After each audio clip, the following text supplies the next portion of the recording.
Good morning. Welcome to AI Insights.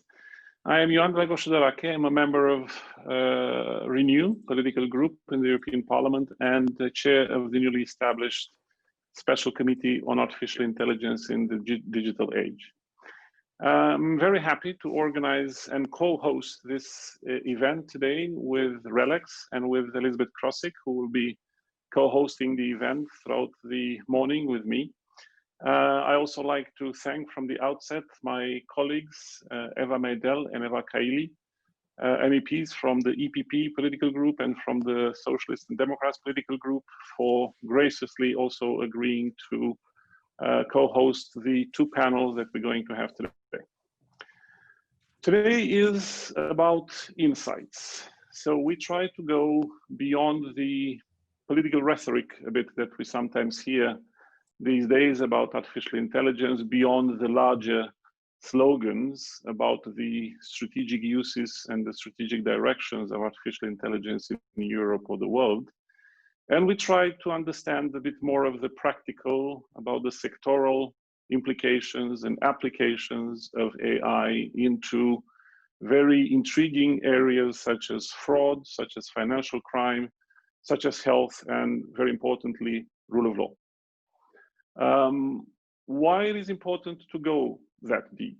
It is important because only understanding what are the implications at a very granular level, we can then see and go into the discussion about how we better regulate, what we need to regulate, how we need to regulate, where and to what extent. There is, however, one common political thread that I would like to put on the table, which will hopefully lead to some questions that would be applicable to any of the panels and the discussions that we're going to have today. AI is ultimately still and only a technology. And like any technology, it is agnostic at the end of the day. It is not how much about what it is capable to do, but how much we as humans who are designing it and operating it, how much we are allowing it to do, and the directions in which we are leading it. And this goes into the good uses of AI, just like we talk about the good uses of any technology, or the bad uses of AI. And how can we as regulators, how can we as business leaders, as businesses developing and getting involved into the growing of this technology, what do we need to do to make sure that AI as a technology remains there to serve us, to do good, to grow the potentials of us as humans, as societies, and as economies? So this was the one, let's say, more political, although I promised that we go beyond the politics today.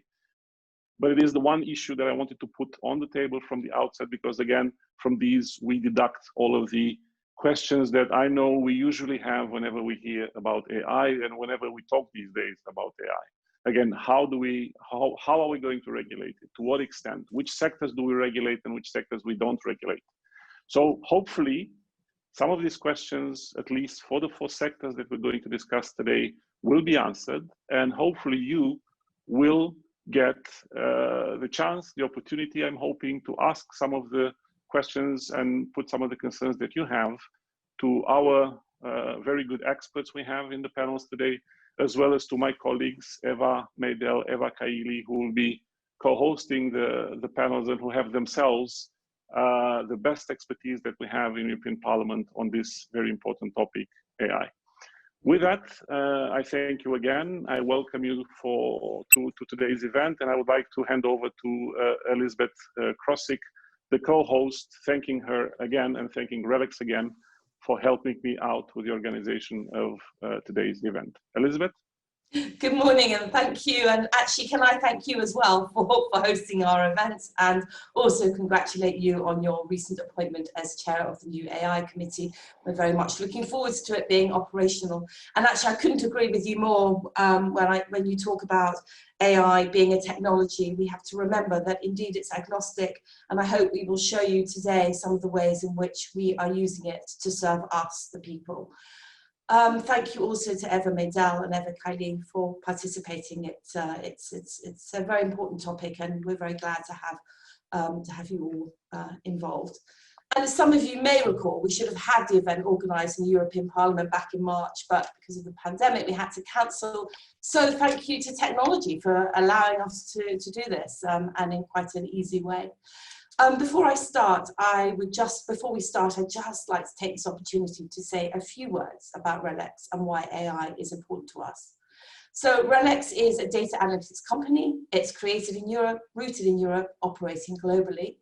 I know many of you are familiar with our name, but maybe less what we do. So did you know, for example, it's our fraud detection software that's used when we open new accounts in many of our most popular commercial digital commerce sites, so Netflix, Uber.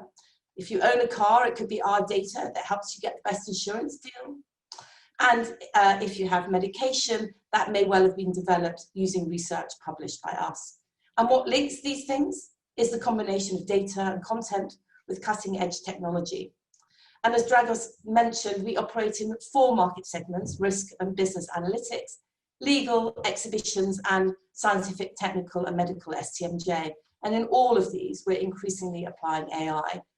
I believe there's no better moment to discuss this topic, given that the Commission is set to unveil new rules for AI systems in early 2021, and the EP itself has a number already of own initiative reports, and now we hear about this new committee that's also been set up. So you'll hear today from our 3 eminent MEPs on this topic, and 4 of my colleagues who will put AI into the context of anti-money laundering, digital identities, healthcare, and rule of law. Just a couple of housekeeping points, if I may. The webinar is being recorded. We are also being joined by several members of press, so welcome. And we are going to have time for a few questions once you've heard the presentation. So we're doing them in segments of 2. But during their presentations, if you have any questions, please put them in the Q&A and we will select some for response. Please don't put them in the chat channel, and then we can all see what the questions are. So with that, Dragos, over to you, and thank you. Thank you very much, Elizabeth. Now we know the house rules, we know the rules of engagement, so let's hope we'll have interesting 2 hours ahead of us. And I would like to kickstart with the first panel, a first panel that will talk about fraud detection, how AI is helping in the detection of fraud, how it is also helping in fighting financial crime, how it is fighting in the anti-money laundering efforts of authorities. We have 2 experts that would guide us through this discussion, Nina Kerkez and Stephen Toplis. And of course, we have, as I already mentioned, Eva Maydell, my colleague in the European Parliament, who will be helping me to co-host this first panel. And I now hand the floor over to her. Eva, again, thank you very much for being with us this morning. The floor is yours. Good morning, colleagues and friends in a way, because with some of the participants today, I've been working and had the pleasure to work for quite some time now. I would like to thank very warmly my colleague and our chair in the AI committee, Mr. Tudorache, for really the kind invitation. And I thought, despite that the topic is somewhat challenging in a way, because some of you would agree that it's a topic where we haven't dwelled much, we haven't tackled it in the European Parliament. I think it's the first time we have a discussion where we touch upon tackling financial crime with AI, but I thought it would be interesting also for me to get a little bit more knowledge by the experts that have joined us today and that will present a little bit more in-depth certain solutions. I think it's really important to have these discussions because on that particular topic, we should see the way forward as policymakers and how we could collaborate with the industry. I think we'll have plenty of opportunity also during the Q&A, but also during the presentation of the experts to dwell a little bit more in depth into the topic. So I think that I would like to start my opening remarks and comments with a little story that I actually heard and overheard the other day. I do not eavesdrop, but as now we have to keep a big distance between each other while being at the groceries, two gentlemen were already distant to each other, so speaking quite loud for the rest of us to hear them. And the topic they were discussing were the FinCEN files. And one of the gentlemen was complaining that these documents have leaked and that it will take a huge team to analyze them. The findings will be published bit by bit. This would drag for a very long time until we can see and have the entire picture. And by the time probably the entire puzzle is put together, the interest in them will have diminished, could even vanish, but probably would have diminished, and the effect will be less strong. But what was interesting is that his friend said, listen, I think we don't have to wait for so long. And very proudly said, my daughter is a data scientist. And I bet she can analyze all the 2,000 pages through a program in a day and show all the findings at once. I really like that story, and I'm sharing it because on the first hand, you have a parent who's proud that his daughter has a specific career in technology. He takes pride of that, that she can analyze huge amounts of data on her computer compared to something that might take a lot of manpower and a lot of days. And secondly, it showed that he trusts technology. And as members of the European Parliament, we more often, I think, meet with citizens. Yes, not the one coming from the tech, not the tech savvy and the ones coming from the ICT sector and so on and so forth, but ordinary citizens who actually show the opposite of trust in technology. So this was the second reason, his trust in technology. He was convinced and kept on convincing his friend that one problem can make the puzzle way faster and show all those thousands of transactions that what's the final picture of them. And it was in a way an inspiring optimism for technology. And what I would like to see is that more people see also the benefits that technology could bring into our society. I think we have to start trusting and believing in the net positive effect of technology and that it is possible to solve societal challenges with technology and with the support of AI. But I also think we need to have proud members of society, be it parents or not, who can brag about their kids and their technological skills and advancement and how well they have embraced this technological revolution. And perhaps lastly, you did not expect me to start with such a story as initial comments, but I think it shows that if there is a trust in technology, there's a very good legitimacy in its use. And this legitimacy definitely helps us to deploy AI for the benefit of society and the industry. So I will pause here and give the floor to the experts that have joined us today, as I think they will not be telling stories, but they will be very much practically telling us how to deploy technology in tackling key societal challenges. Thank you. Thank you very much, Eva. Very good story because it opens perfectly, or it creates the perfect stage for the discussion that we're going today, but it also puts some of the political signposts that I think are so important in the discussion about artificial intelligence and a bit digital technology in general, which is the the element of trust, the element of uptake, the element of explainability, because that is the only way. If only we can create the necessary trust in our societies, and then the evolution of this technology can be one that indeed supports its growth and supports what we want to achieve with it.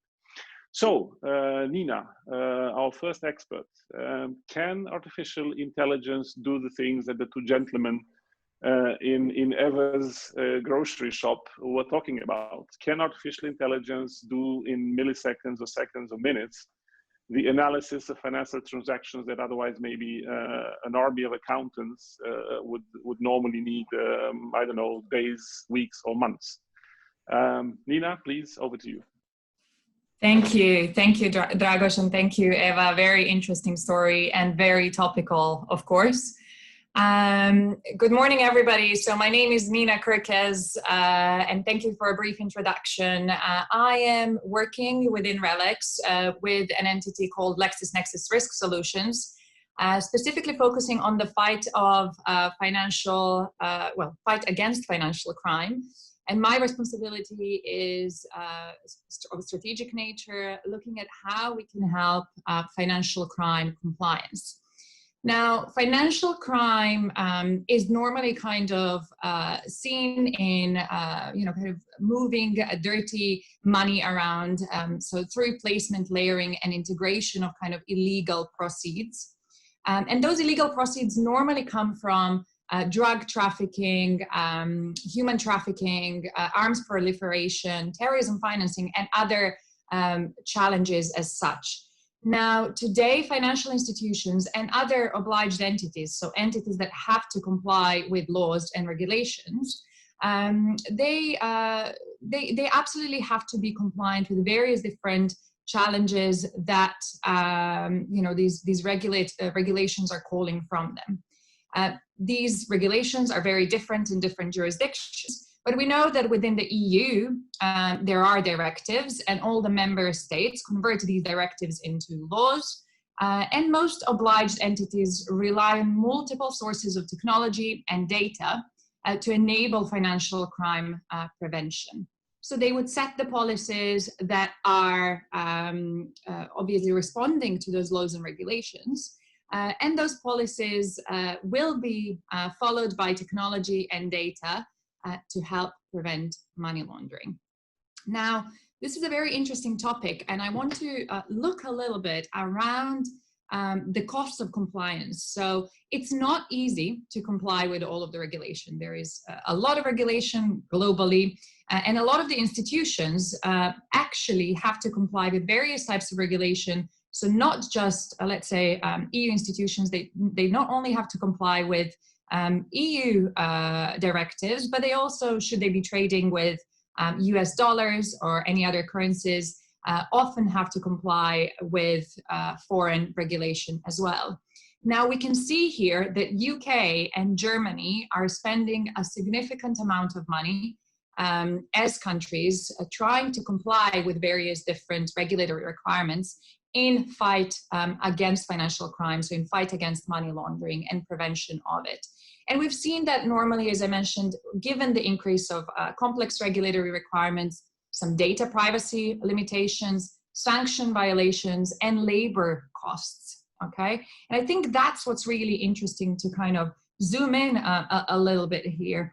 Oftentimes, it's not very easy to comply with regulation, and some technology that is being used by obliged entities such as financial institutions could be a little bit outdated and actually throws a lot of false positives to the analysts that are reviewing this data and reviewing the information that's presented in front of them. And I'll talk about false positives in a second and explain what they are. But my point is, if technology is failing, what's kind of natural for us to do is to throw people at the problem. So what we've seen with the research that we've performed is that a lot of these obliged entities more or less spend roughly the same amount of money on actually labor. So significantly more is spent on labor over technology. And labor is critical. All of these decisions at the end of the day absolutely have to be made by humans. And I think that's very important to stress. But technology is an enabler that actually allows humans to kind of make some of those informed decisions. Okay, so how are we addressing that issue within RELX and within LexisNexis Risk Solutions? So I mentioned false positives. So let me just introduce that concept very briefly. When people are kind of being screened or monitored for onboarding purposes, oftentimes there are some common names in the market. I mean, we can say, I don't know, let's say Don Smith, common names in the market. And when they're pushed through these systems, they can create an alert for analysts. All the analysts absolutely have to review all of the alerts. That's the regulatory requirement. So they have to review them and remediate against them. Now, a lot of times for such a common name, it's not actually the person that you are trying to onboard or bank with. So this creates a false positive. And false positive reduction is a huge issue in the market, and it carries huge compliance burdens. We see that financial institutions are taking a really long time to actually onboard these customers. And main challenges with false positive reduction is the failure in organizations to manage those large volumes of data and to actually accurately analyze it. Okay. So what we are doing with our technology is trying to automate some of those false positives reviews to an extent. So some of those entities that are clearly returning results which are false positives are being automatically closed. So let me show you what that actually looks like in practice. So we are looking at the ways, as I said, how we can reduce the false positives through a module within our systems that is called Intelligence Match Decision Solution, IMDS for short. And so we are looking at different attributes that are associated with these entities to make those decisions whether these are false positives or not. Attributes such as name, date of birth, gender, address, so on and so forward. So let me give you an example here. I have used a data set of 10,000 names, so 10,000 names, UK entities, and I have screened them or pushed them through our system or software with the IMDS solution turned on and turned off. So the AI element turned on or off. When I have turned on the IMDS, the results, as you can see, are significantly lower than those when our AI is turned off. So with the AI turned off, I had over 5,000, almost 6,000 alerts because there were some common names, perhaps, or some matches that needed further review. With it turned on, we got roughly 460 alerts. So a significant decrease in the number of alerts that actually have to be reviewed. So what would an alert look like? Here, as an example, I have Victoria Yasmin Mitchell, a lady that lives somewhere in the UK. All of these names are made up for the purposes of demonstration here. So Victoria has matched against Victor Mitchell, who is a politically exposed person in Trinidad and Tobago. Of course, these are completely unrelated and have nothing to do with each other. Politically exposed people are those that are obviously working in political positions, you guys included, and often this becomes kind of a challenge for you and the members of your families because sometimes you might get contacted and asked questions about whether you are trying to open accounts, and oftentimes it's not you, like in this case here. So with our IMDS solution, so with the use of artificial intelligence, we have automatically closed this alert for our customers and said, look, this is not the person that you're looking at. And it's clear that it's not that person. So if we look at the screen here, the reason codes are telling us that the name didn't match correctly, there was a gender conflict, and there was a country conflict. So the alert goes and gets completely closed and dismissed for our customers. So that's kind of what I wanted to show around how artificial intelligence works in the fight of financial crime. But what we have to remember is that there is a pressure for compliance to do, for companies to do compliance right. Compliance misses carry huge reputational and financial risks. But what I think is really important to think is how we can leverage these new technologies to augment intelligence about our customers, about customers of financial institutions, so that we can provide the right information for them in the future when they're making informed decisions about these institutions. Most importantly, you guys as regulators need to have a peace of mind as well. So these technologies have to be explainable. So we have to be able to explain exactly what the technology is doing, and our systems absolutely allow for that. We have to maintain that risk-based approach. So we need to decide what it is that we're going to do, document what we are doing, and then execute on it consistently.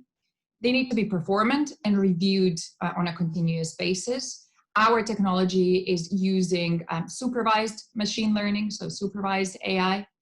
And ultimately, artificial intelligence or machine learning or technology should also not be the sole basis of an enforcement action. So obliged entities like financial institutions, like asset management companies, have to rest assured that the technology is actually making the right decisions for them. But ultimately, all of those alerts, which are a bit trickier, have to have that human judgment to it, and will always be sent to one of their analysts for a review. So thank you, Dragos. That's all that I wanted to share with you guys today.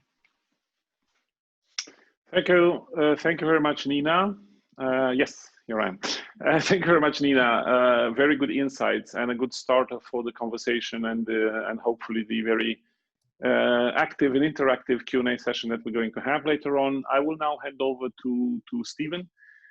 Stephen Toplis, who is the Vice President at Fraud and Identity Department, and who is going to bring a different angle, a different perspective to the discussion that we started about fighting fraud, about financial crime, which is the angle of digital identity and how it plays a role, and again, how the artificial intelligence plays a role in helping fight fraud and financial crime. So, Stephen, the floor is yours.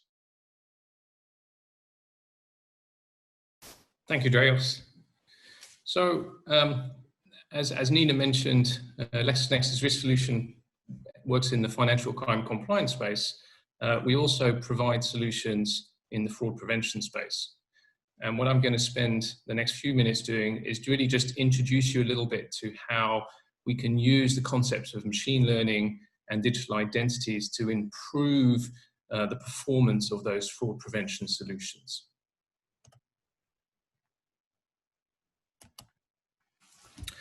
What we've seen over the last few years is that digital or online fraud has become increasingly complex.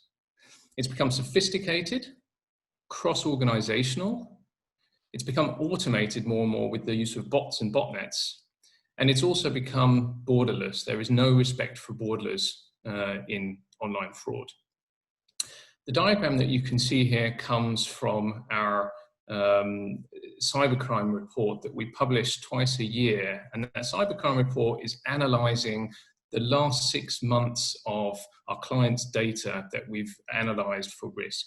And by looking at this data, we're able to look for risks, growing and emerging trends and threats. What's interesting about this diagram is that it is actually showing the arrows are representing confirmed fraud by fraudsters, cyber criminals, and rings who are moving throughout organizations and industries. So the individual blue circles there represent individual clients of ours. They may be banks, they may be commerce organizations, or any organization that offers services to end consumers online. They're in different industries, they're in different countries. And if we look in detail, if we start at the top right, we can see a cluster of confirmed fraud circling around different banks within the UK. But that fraud and those cyber criminals then are also crossing. So as we move towards the middle of the screen and down, we see links to Sweden, to Austria, onto Germany and Switzerland, And as we go to the left-hand side into Eastern Europe and the Baltics as well. What we're learning is that traditional fraud prevention approaches are simply not keeping up with this complexity.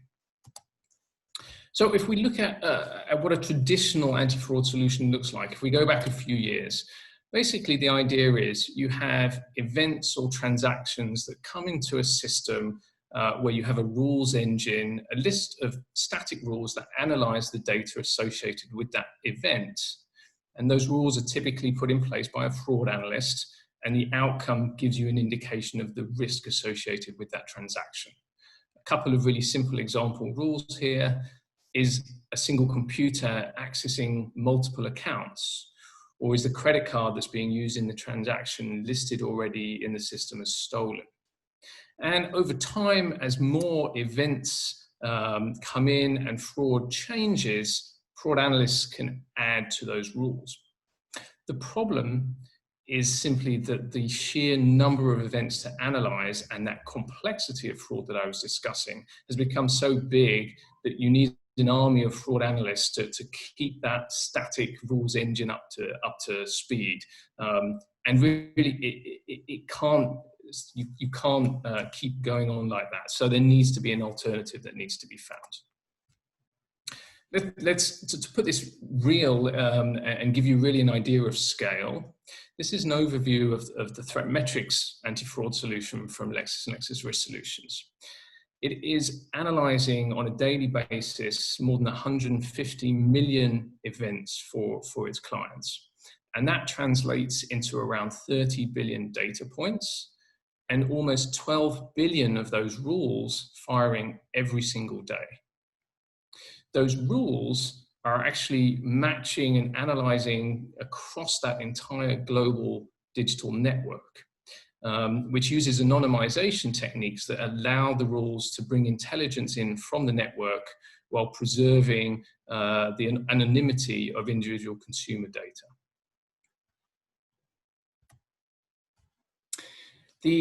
The key thing, before we jump into machine learning, I think it's just important to highlight that as you're looking at that sheer scale of data and that global approach, the reason that we're taking that global approach is because the fraudsters are also taking a global approach. So we really need to fight a network with a network.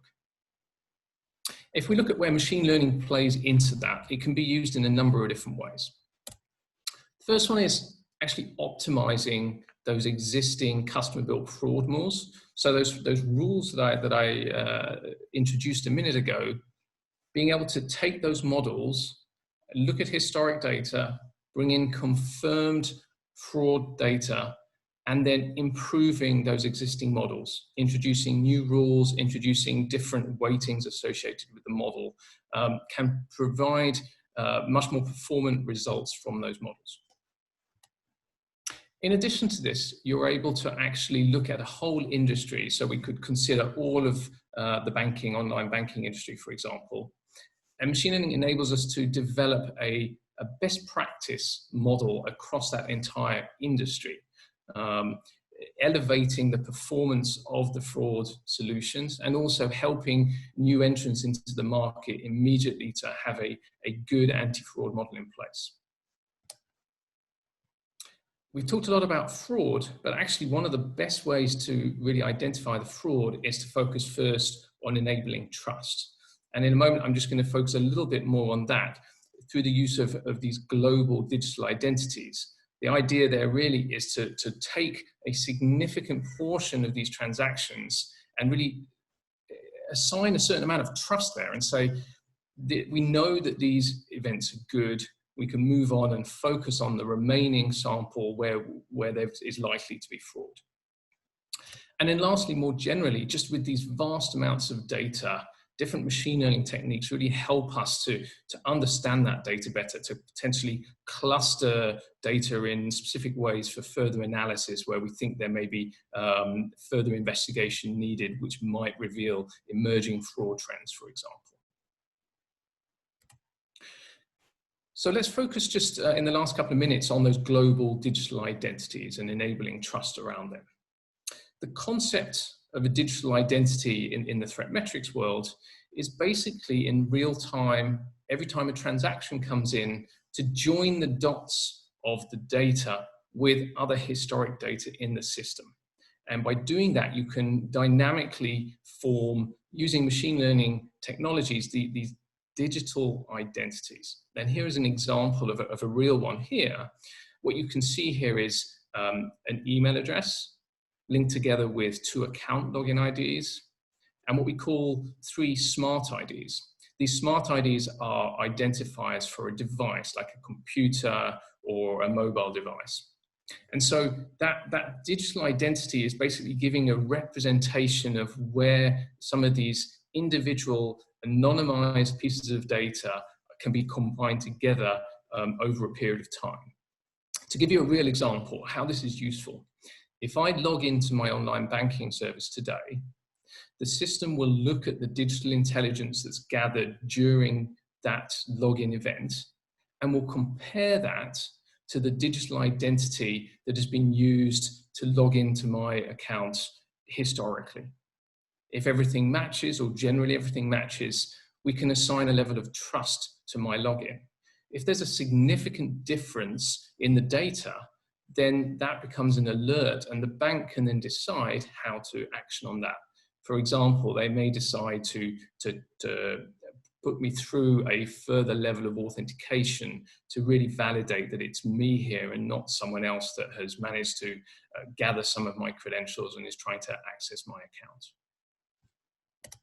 Let's actually show you some real data. So this is real data from the global network.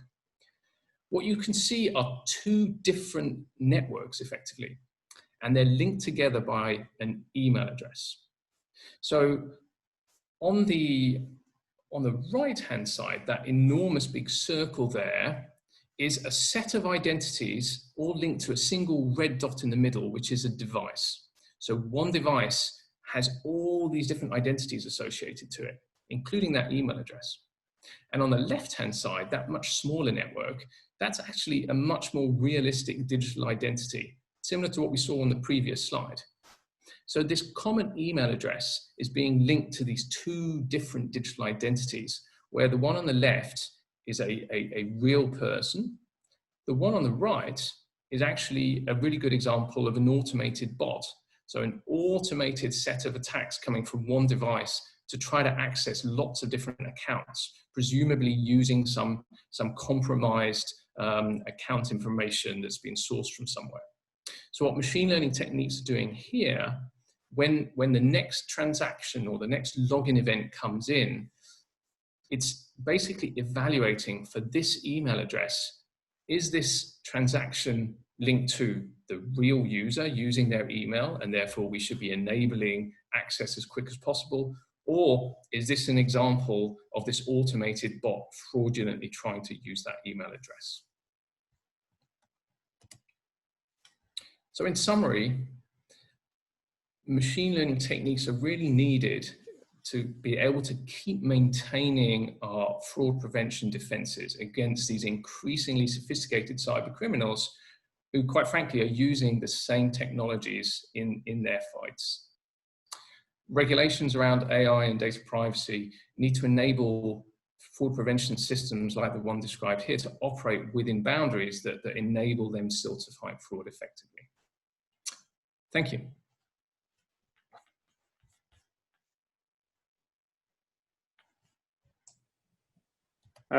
Thank you very much, Stephen. Again, a very interesting presentation, which gives us food for thought and hopefully also food for the Q&A that we're going to have. Without further ado, I will hand over to Elizabeth, who will be moderating the Q&A session. She will lay down again the house rules so that they are clear to everyone, and then we'll go straight to the questions, to the participants, and to the panelists. Elizabeth? Thank you, Dragos, and apologies, I'm having a few camera problems. My camera keeps falling over, such as our high tech. Anyway, there we go. Thank you very much. And actually, Dragos and Eva, maybe I should open the floor first to you to ask if you have any questions for either of our panelists. Okay, yes, Ella, please. Thank you. I mean, it was a very insightful presentation, I think, for me, especially from the first presentation. But not only, I think the key takeaway is that AI, after all, is as good as its deployment, after all. As long as we are in control of it, and there is some sort of a human, factor or oversight. So this again leads to, it's leads us again in a way to the trustworthiness of the debate. And there were also some questions posed, I think, more towards Nina and Stefan in the chat. But if I could maybe briefly give some non-expert view on them, but so to say from the side of, as I said, policymakers that meet with worried citizens most of the time, in this debate there are, after all, two aspects. On the one hand, when we speak about trustworthiness, we have to consider about putting the ethical framework that AI has to obey certain ethical aspects and principles, but on the second part of how to make sure that society is learning more about, the topic, how society educates itself more. And of course, it's a very technical topic, but it's something that more knowledge has to be brought in society. I don't want that the 5G debate that's been circulating, which is a very technical debate for the past couple of years across Europe and has prevented us from advancing technologies in the area, that something similar comes across with AI, simply because there's a misunderstanding on the topic and what it can provide. And I think in this respect, there's two ways to go. One is to try to explain the technicalities, which is tricky and difficult. And on the other hand, leave the technicalities to the experts and find a way of showing how it could be beneficial for society. But in this endeavor, and it's it's not a short-term endeavor, I think we have to find ways of how to collaborate with civil society, with the business, with policymakers, so to make sure that we build some sort of awareness, because we cannot just think that because we would legislate or not legislate on something, society would embrace it and will understand it. The good news is, as the example I gave earlier, the next generation is way more prepared, but society is not built just by the next generation. So we need to keep in mind how to provide this culture, which is more understanding of what technologies could offer. Thank you. Oh, it's a great kind of statement and question implicit in there. And as you can see from lots of the questions that are coming through now, there's so much around trust. So you know what, Nina, Stephen, why don't you maybe respond in general to the comments around trust, and how do we get citizens on board to understand why this is good and why they should be comfortable with it? So, Stephen, should I go first? Oh, after you. Okay. Yes, very, very interesting. And I think it's a very important debate to have, more specifically around trust and ethics of the use of these new technologies. Now, what I think is very important for us to remember, and kind of, I've mentioned this in my presentation, I just want to take a step back here for a second, is that the financial crime is normally linked to movement of money, which is derived from illicit proceeds. And those money movements actually come from, either human trafficking, drug smuggling, arms proliferation, terrorism financing, and other underlying societal issues, which we don't kind of think about when we are, sitting in a bank and having to, as I say, dismiss these alerts. The alerts are coming in, and we have to look at them and comply with regulation and so on and so forth. But ultimately, what I think is really important to kind of message to the market and message to people that are worried about the ethics and the use of their data is that their data perhaps is being only used to prevent some of these wrongdoings through our systems and through the technology that we are using here.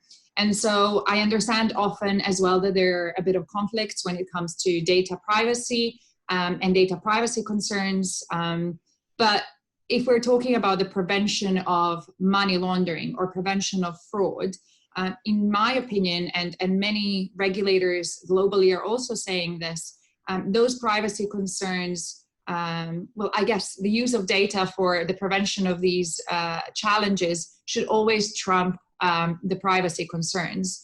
And truly we are seeing that works for the market, and it hasn't been too much of an issue for just a normal citizen living in the street and having to worry about this. But it does work for financial institutions, and it does work for us to ultimately be able to catch the bad guys. Stephen, do you agree with that? Yeah, and I would actually go a step further. So I think definitely there's a big responsibility on organizations like ourselves who are using this technology to really explain how it's working and why it's beneficial. And so, you know, certainly within Relics generally, we do engage in a lot of public relations. We'll do interviews with the press. We'll try and go out there and explain how our technology is being used. And I think it's also, you know, organizations that use this technology should be very open about the benefits coming from it. So, you know, in the example I showed where we just wouldn't be able to stop as much fraud if we weren't using these technologies, you know, let's just be very open about that and explain that. And generally, whenever I talk to, you know, journalists or member of the public in these kind of outreach sessions, they start from a point of simply not really understanding what the technology is. It does have something maybe a bit scary about it until you explain how it actually works. How in our examples, we don't use personal data. Everything's anonymized. We don't need to know who someone is to identify when there is an unusual pattern that could very much indicate that someone else is trying to access their bank account. And that makes it real for them and certainly makes them much more comfortable with the technology. So explaining rather than explainability and use cases. So to Eva's point, if you're going to bring people on board with you, then the more use cases you have to solve particular problems, maybe the more people feel comfortable with the technology that's being deployed. Exactly. Yeah. I think you touched also on privacy, and I have a question here about privacy and how do you make sure that you comply with privacy? And I think, Stephen, you've touched on it quite a lot now. Maybe just a final comment on that, and Nina, maybe something you would like to say on that. Yeah. So absolutely. You know, the way the solutions work. Certainly that global digital identity concept that I talked about earlier, the great thing there is you don't need to have the consumer's personal information. You don't need to know who that consumer is. Everything's anonymized, and it's a question of looking for patterns that are normal or abnormal. I think the other key thing to say is with these types of technology, they're purely used, and the data kind of sharing is all purely used to fight crime. It's not used for anything else, which I think is another important concern in the privacy discussion. Yeah, so I would agree with Stephen there as well. So again, purely used to be compliant with regulation and to prevent financial crime. However, on the anti-money laundering side of things, it is slightly different. So the data is not anonymized. Simply because when you are, let's say, opening a bank account or transacting online is slightly different, but opening a bank account, the financial institution does need to know who you are at the end of the day, because they shouldn't be opening bank accounts and allowing freely money movements for terrorists or people that are parts of drug cartels. So those are the people that we are actually trying to catch. So having the kind of basic information about an entity, a human in this instance, is important.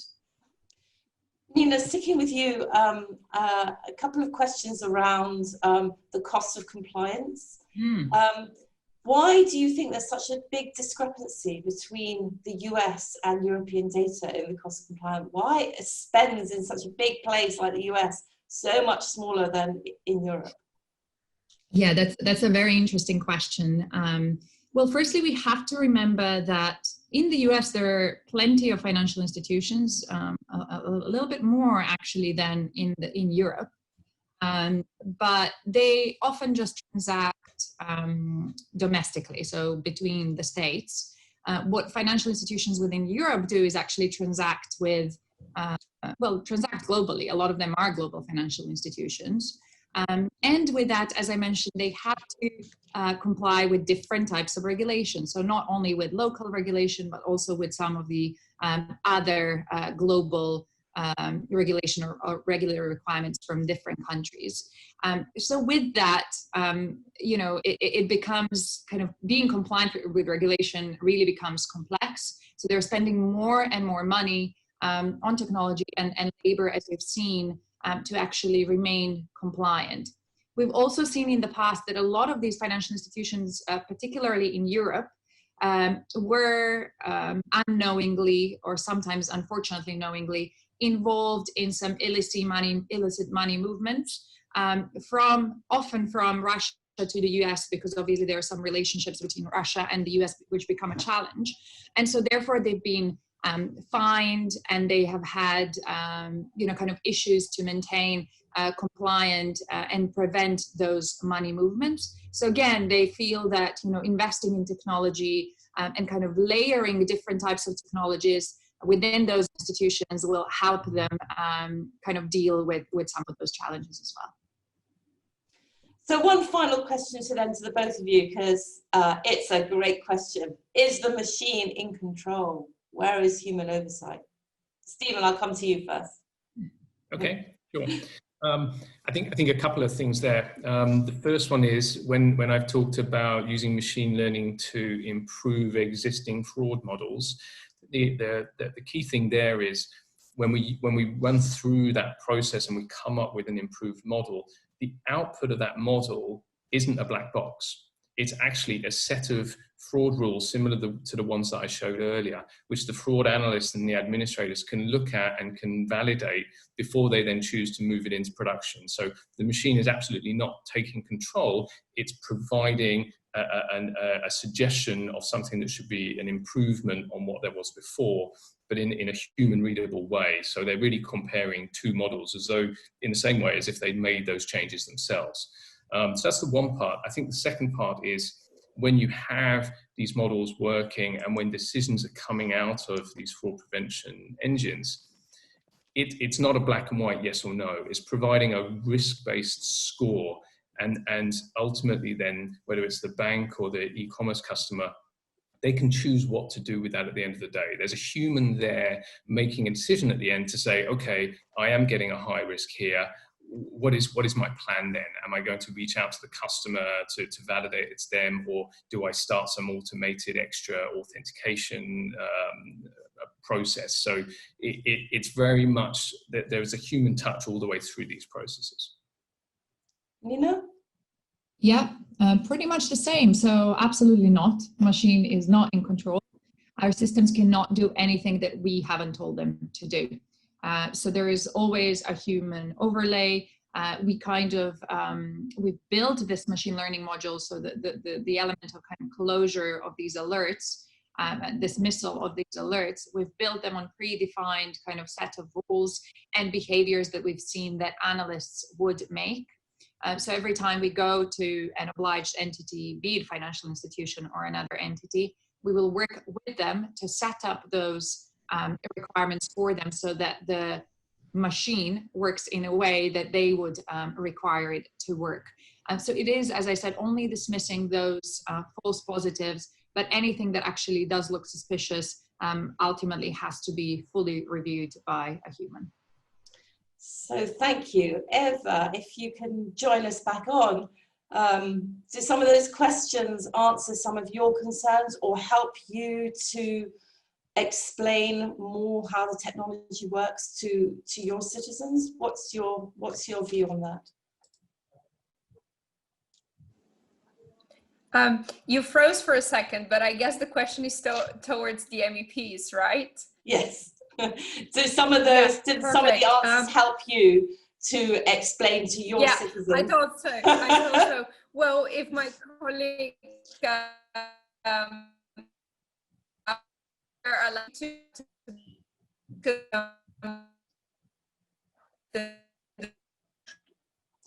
Eva, I'm wondering what it might be. Definitely. And these are. Eva, maybe you could turn your camera off for a minute because I think we're having Wi-Fi issues.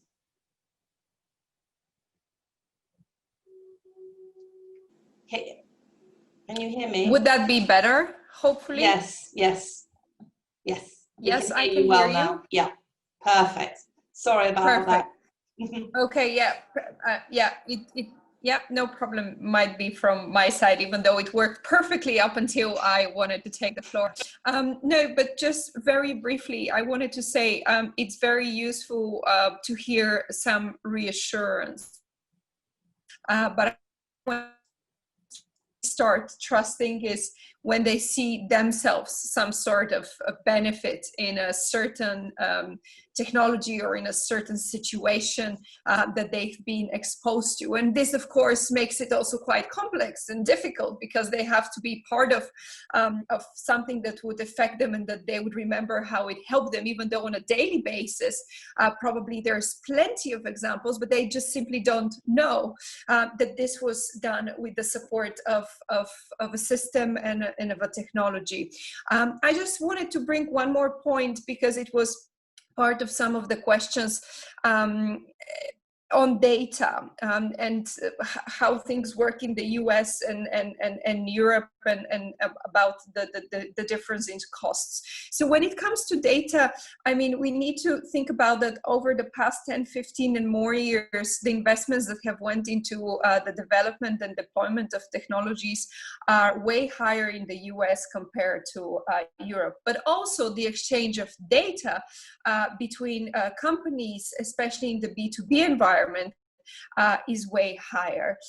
So I think it's very important that after we did quite of a big milestone during the last mandate in working on the free flow of non-personal data, I think is something we have to nurture very much in Europe to have this data sharing culture through voluntary networks, partnerships where basically companies could collaborate, share data. And the reason why I say that is that earlier I spoke how AI is only as good as its deployment, but AI is also only as good as the quality of data that is actually fed in.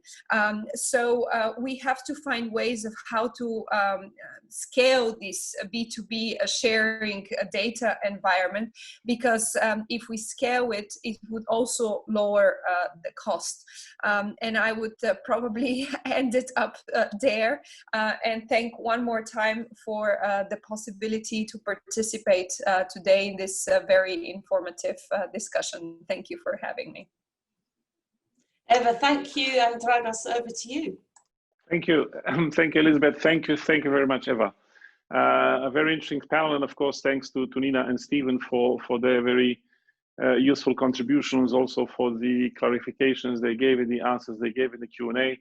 I have myself some observations, but I'll save them to the last when it comes to these points that we discussed in the first panel. So Eva Maydell, again, thank you very much for opening. Thank you very much for the closing remarks. And Douglas, yes, if I may, if I just may say that we've got some really good questions, and of course we've run out of time, but some of those questions we will we'll keep them and we'll answer them and we will send them out afterwards, because I think some of them are really important and could do with us, you know, be good for us to answer and help the debate further. So we're happy to do that. Indeed, thank you, Elizabeth. And that takes us to the second panel, a second panel which will have the same format as the first. I have my colleague Eva Kaili, another champion of digital policy and AI in the European Parliament, probably one of the first politicians in the European Parliament who truly understood and champion these files, these policies, and try to increase the culture of understanding this technology in the midst of politicians and regulators in the parliament. So I'm very happy that I see that she just joined us. So Eva, I was just thanking you for agreeing to take part in our panel 2 session, and I was saying how you have championed a lot of what we do today in the European Parliament in the area of digital transformation and AI. We have a very interesting panel, the second one, with 2 other concrete sectors, concrete applications of artificial intelligence. One is health, probably one which probably comes quickest to mind when we think of artificial intelligence and benefits, because almost everybody can see how running 1 million cases and diagnostics through an algorithm can actually get you some better chances of pinpointing the kind of treatment and response that you need to give to a certain case. So, and at least I personally, the first time that I heard about artificial intelligence, it was linked to the health sector. The second concrete sector that we're going to discuss today is rule of law.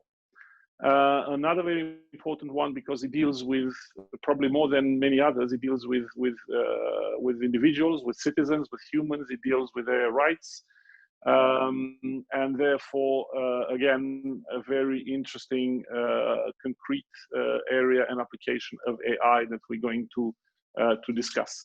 We have 2 experts for this, Jabe Wilson and Min Jeong. We'll get to them in a bit, but for opening this panel and for giving a first set of remarks and a frame for this discussion, I will hand over to Eva Kaili. Again, thanking you very much for joining us. Eva, the floor is yours.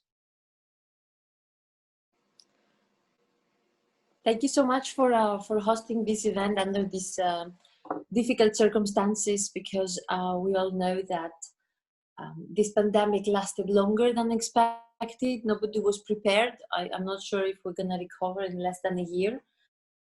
And I think it's also need to discuss about solutions in the healthcare system, because we all expect to be able to work, to be able to continue education, to be able to continue to have a social life through online, through the digital technologies.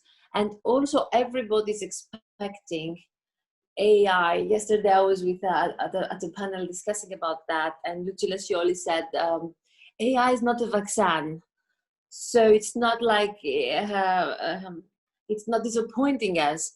AI is a tool, is an algorithm where if you can feed it with excellent quality of data, it could provide us with a great understanding of the patterns of this disease, help us with the prognosis and also with the treatment.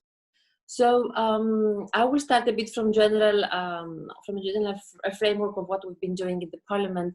So with Dragos and excellent colleagues, we are working trying to address all the aspects that AI is transforming, and we're trying to be prepared to understand, of course, to support all the potential of this technology in any way we can. So firstly, we have the big files that for artificial intelligence, data strategy, we have the digital finance, and then we have the industrial digital strategy.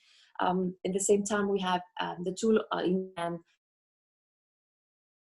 new SMEs and innovative solutions to be funded with through a parallel. We have already running the digital innovation hubs. They are now being set up in different member states, actually to support the ecosystem of bigger companies, more innovative ones, with traditional companies, with the European institutions and academia, in order to basically mentor them into becoming more resilient by adding the layer of digital.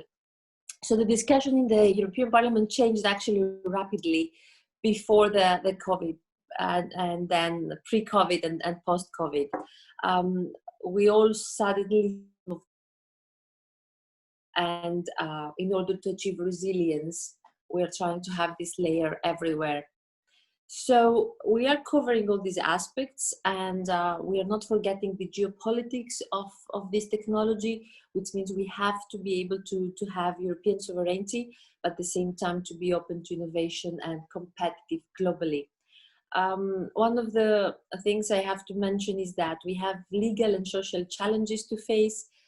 This means we have to also understand with, because we definitely want to promote digital human rights, the translation of human rights into the digital era, and be able to impact and benefit citizens, not just in Europe, but also beyond, if we want to collaborate, let's say, with China, because mass surveillance and lack of privacy or safety or respect to freedom of speech and choice is something that you would not see happening in EU, and we're trying to design it in the right way.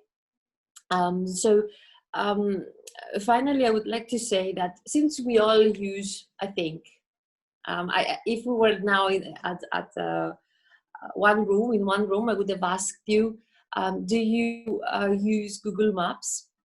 And I think like a big percentage actually other applications that help us move with the traffic in Brussels and beyond.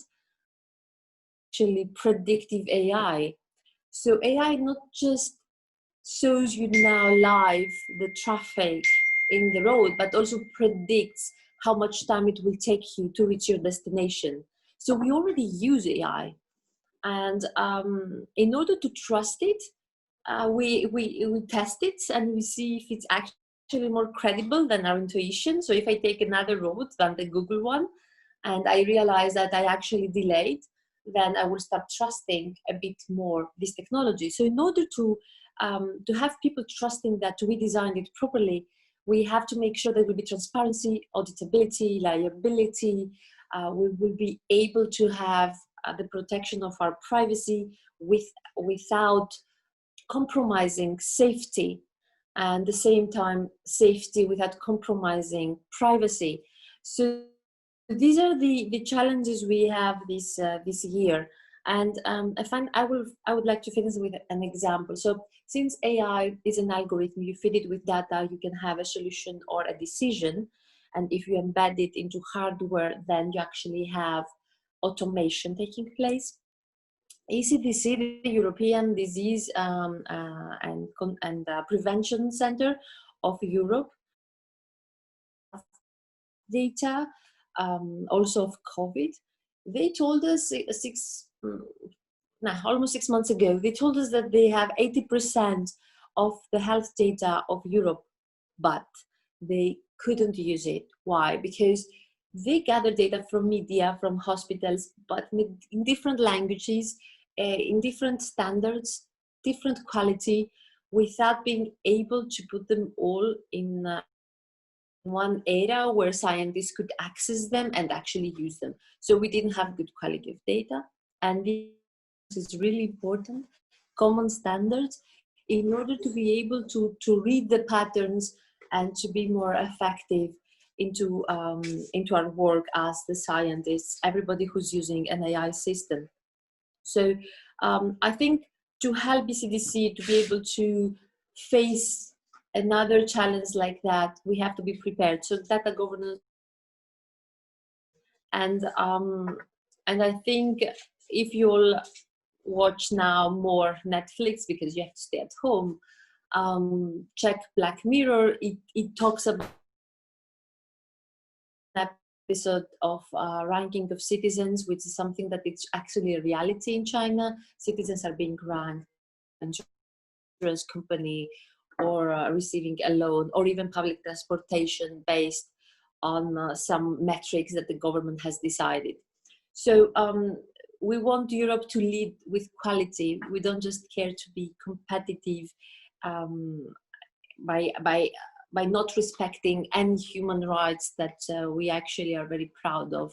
And also we don't have the same, let's say, market-driven orientation that US has, but this is because we want to eliminate any risks.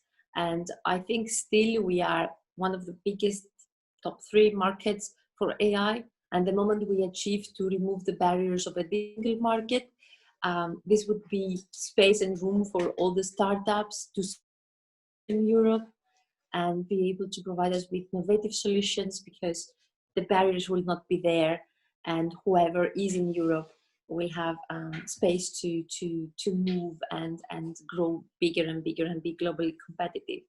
So I think this is just a frame of how we see AI, and I try to focus a bit. I think you have experts invited, Dragos, that would actually talk about their experience with that.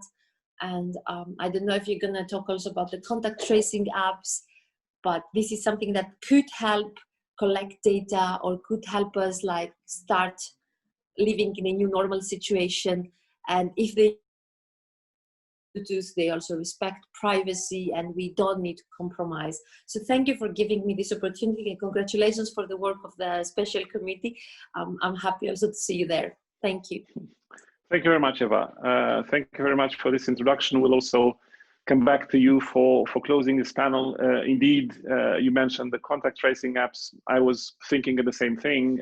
Again, health sector leads us very quickly to some of the points that you also already mentioned. I remember at the heart of the first wave of the pandemic, sometime in spring, I was getting phone calls from various startups or even established very strong digital enterprises who were trying to develop algorithms that would help the health sector in dealing with the crisis, either for contract tracing or for other purposes. One of the challenges that they were having, and this is why they were calling around just to see who could help, is data. Where do we get the data? We need data to develop those algorithms if they are to be accurate, if they are to be helpful. And of course, the second was how do we ensure uptake? Because if we want any of those applications to be worthwhile, then we need to convince people to actually trust them and use them and put them on their phones and then make them come to life in a way. So these are just some of the challenges seen from the helicopter, but let's land the helicopter and let's hand over to an expert, to Jabe Wilson, who will be speaking about the use of AI in healthcare, and then we'll move to the second panelist. But now, Jabe, the floor is yours. Thank you very much. Thank you, Eva. I'm just going to share my screen.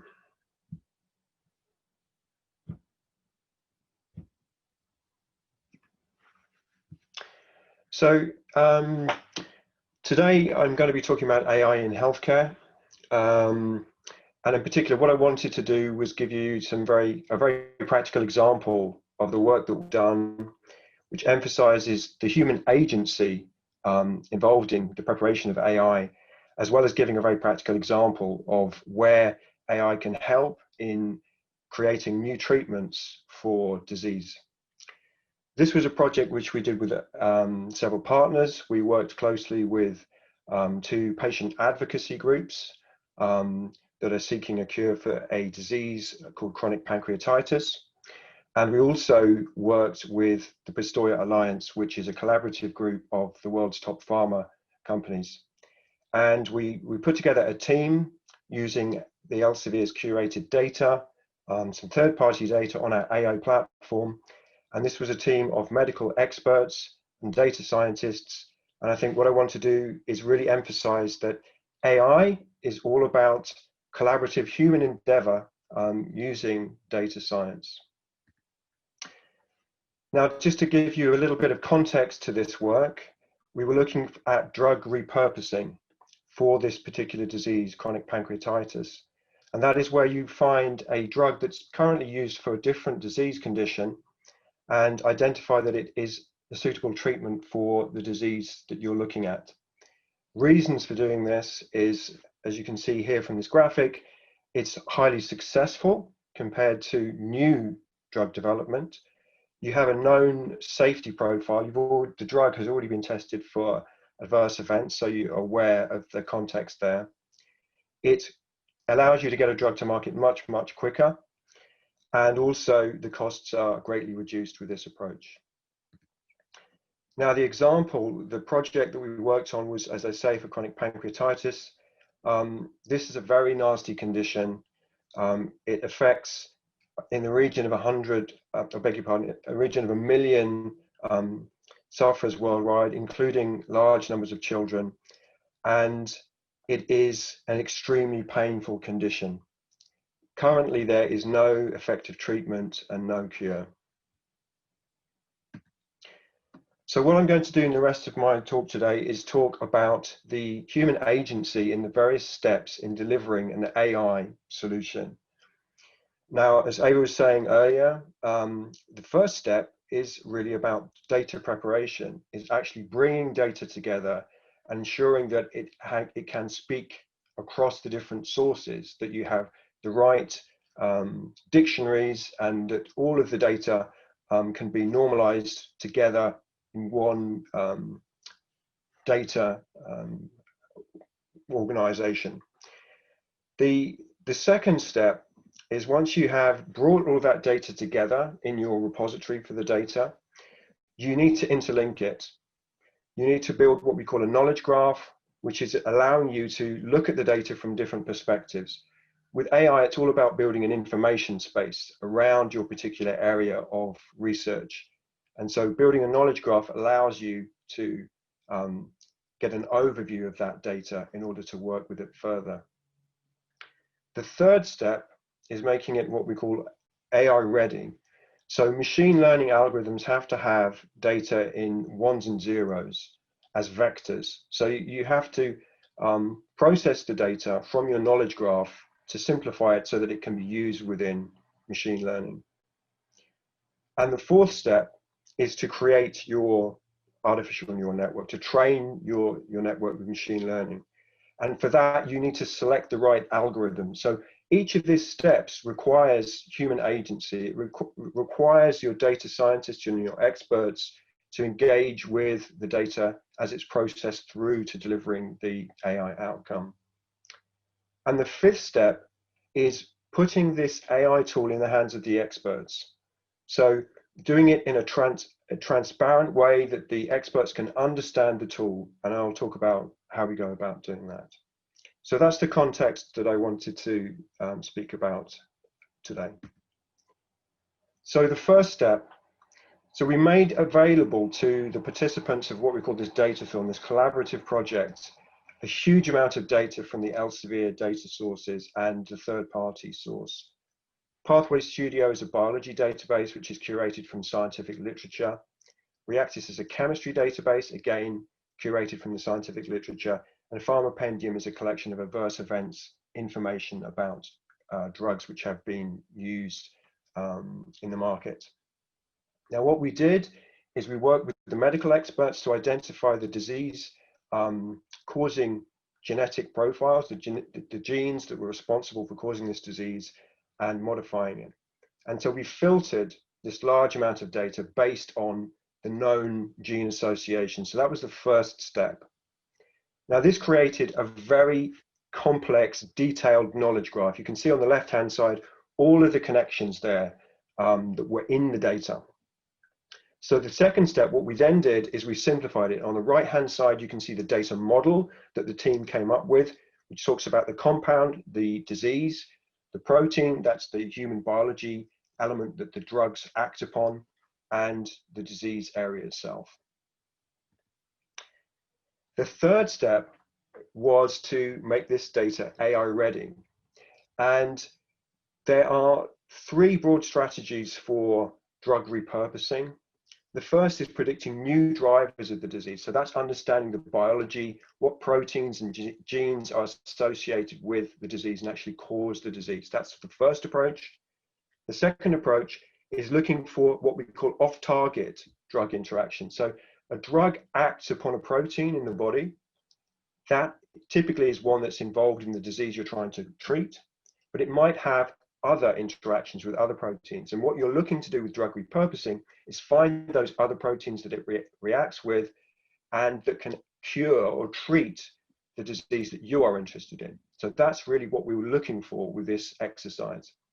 And the third strategy is the more broad-based one, where you can look at the compound and look by any mechanism, does it have an impact on the disease? We were focusing on the second strategy, and this is how we took the data from the knowledge graph and made it AI ready. We simplified the data.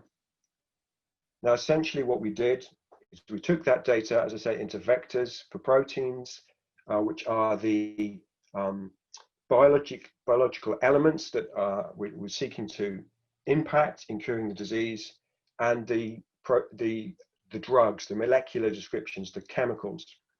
So we also, as well as taking those and making them into vectors, we also took the drug target interaction. So that's the known data in our massive knowledge graph, which took around about 8 million potential interactions between all of the drugs and all of the biological proteins. And we looked at the known interactions. And from that pattern, the machine learning was able to look at the potential interactions that are currently not in the scientific literature. So it was predicting the likelihood that a drug might interact with a protein that we were interested in. The fifth step is making this transparent for the scientific medical experts. And part of this process is using what we call corroborative analysis. So we took additional analysis. We looked at gene expression profiles. So this is data from a tissue in a petri dish, having the drug put into the dish, and you look at what impact that has on the genes expressed in that tissue. So it's a different mechanism. And when you look at that and you say, okay, well, this drug appears to interact with this gene, you can say, okay, well, this is a corroborative insight that we can bring to bear. The other method was looking at adverse events. So if a drug is known to have an adverse event and cause some condition, that tells you something about the mechanism of action of that drug. And you can use that to look back at your AI output and say, okay, this looks like it makes sense. And out of all of this data, we ranked the drugs which looked the most promising, and top of that list was a drug called lacosamide. Now, lacosamide was known to be effective in pain, reducing pain through its biological targets. What was not known was that potentially it can also bind to the biological elements that are known to be active in this disease of chronic pancreatitis. So all of these steps in the data science led us to our AI system, which was able to make recommendations to the medical experts, and they were involved in this process, which took several months. And at every step, human agency was active. But what this did do is allow us to generate new insights from this large amount of data, as I say, over 8 million potential interactions. And this, with our partners, is now something which is going to be reviewed in a clinical trial, which again brings that human agency and oversight into the AI process. Just to put this in context, Mission Cure, they're working with a huge number of patients here. And as I say, this condition affects children as well as adults. And I think it certainly, from my point of view, really gives the sense of the societal impact that these technologies can have if it's able to bring cures to these sufferers of this disease. So hopefully that gives you both an insight to the potential for AI to have a positive societal impact, but also the fact that the process, the data science associated with this, has human agency at every step of this process, and the importance of the data, and the data which Elsevier was able to bring to this exercise. Thank you.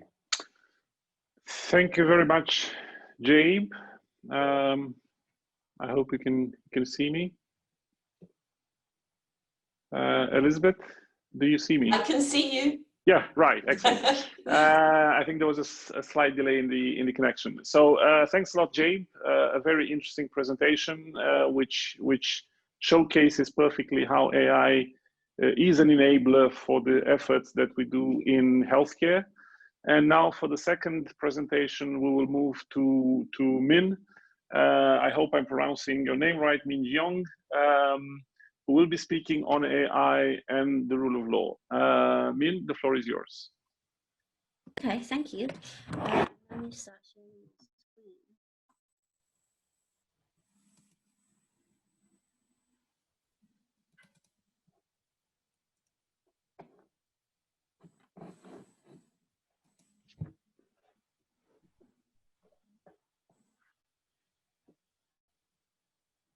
Can people see my screen?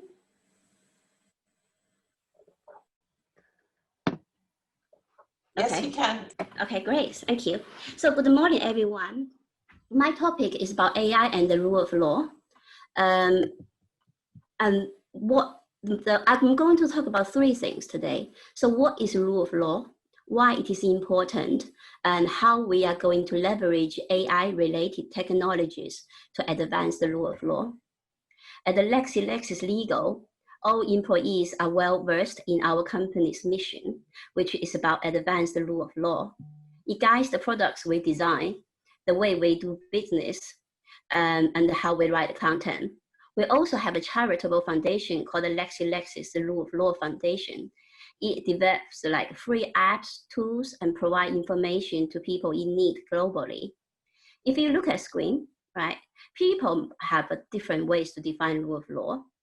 And here's the formula we are using. It highlights the four areas: equality, transparency, independence, and accessibility. Do you know that rule of law can be indexed? Well, to start with, I'm going to share with you a rule of law impact tracker. The tool is a combination of a data analytic and data visualization. It brings data together to quantify the relationship between the rule of law and the economic and social indicators. It allows citizens to understand why the rule of law is important and what is truly possible if we work together. On the screen, you can see that the tool covers countries globally. The purple means in a high level of rule of law, gray is the area has less, and blue is in the middle. My next slide will be a short product demo. So you can see that, the video on. Yeah, the video is loading. So you can see the rule of law is increasing 5%, 10%, and 15%. So the GDP will increase, homicide will decrease, child mortality rate decrease, and then life expectancy increase. What's great about this tool is you can see all the changes visually. So citizens can consume and visualize a large amount of data in a very short time frame. And the data we took are from the World Justice Project, the World Bank, and the International. They've been updated once a year just to make sure the data are up to date. What we see AI doing today is to automate certain things that are repetitive. And we believe the biggest trend in AI in the legal market is about accelerating transformation. It's about making existing systems smarter. For us, the most important thing is about problem solving. For instance, discovery. Because the challenge for the legal professional nowadays is, the data deal with is free form text, cases, precedents, legislative materials. And we use AI and machine learning to help legal professionals. So they don't have to spend like hours and hours looking for the information they need. The quicker they can do the job, the more people can get the legal advice they need, and therefore advance the rule of law.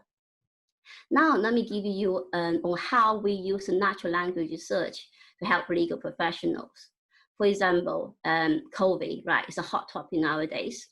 If I want to know how COVID-19 might impact the legal operations, so I type the question on one of our product Lexis Ask. The machine understands my question and will provide the answer I need. And what's great about this feature is that it can integrate responses across multiple content types and resources. it really enables users to get accurate, complete, and comprehensive answers with links to relevant documents. Another interesting project related to data and the rule of law is Eyewitness. And we work with many partners like governments, civil society, and global associations on various issues. This one is supported by International Bar Association. The app is called the Eyewitness. It can be used against deep fake, the dark side of artificial intelligence. It allows users to take verifiable photos and videos.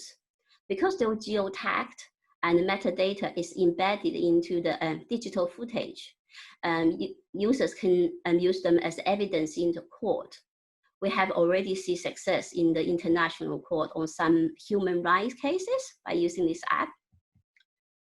We all know that AI is becoming increasingly prominent across all industries, and I have just shown you how AI-related technology can provide great opportunity to advance the rule of law.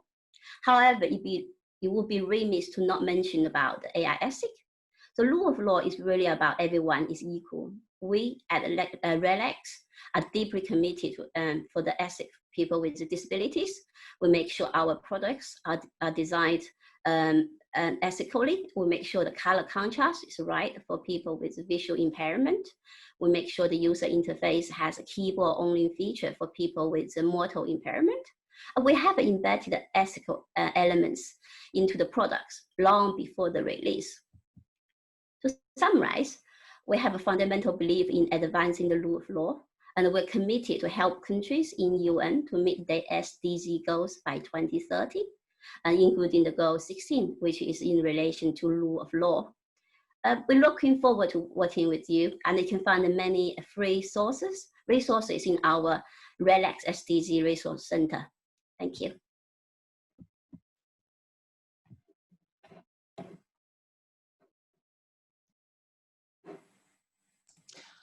Thank you. I think maybe Dragos is having technology problems, so I will thank you both, and I will actually ask maybe if Dragos can get back on, and if Eva is still there, if you have any questions or observations that you'd like to put to the panelists before I open it to a Q&A. Hi, I'm here, Elizabeth. Sorry, I wasn't quick enough to the gun to turn on my mic and camera. So of course I'll let you run the Q&A. So I let Eva shoot first if she has a question to the panelists.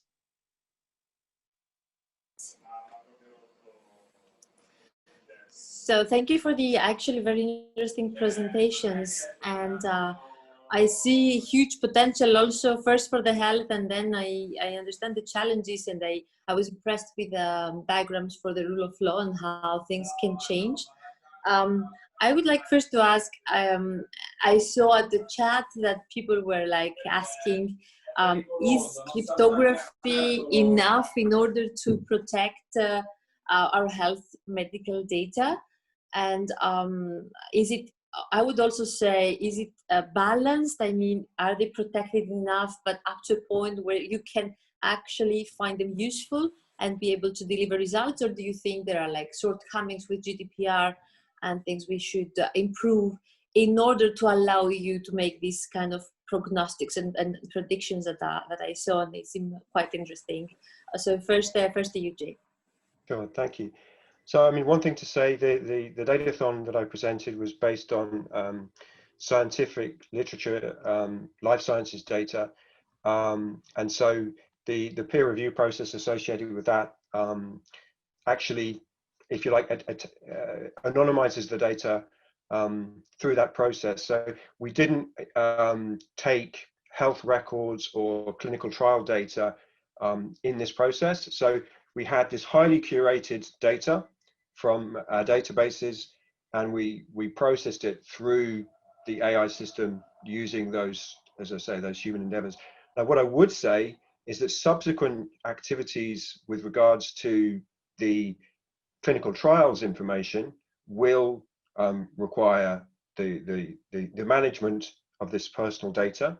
And in future, there's huge scope for gaining further insights from health records, and so on and so forth. Now we have, within Elsevier, we have a platform which supports clinical trials. And I think there's various steps that you can take. I mean, firstly, there's the consent level. Then there is security that we have of the software and the cloud where the information resides. There's anonymization steps which you need to take. So there's algorithms that can be used to anonymize the data, and the data scientists can take a real view on that.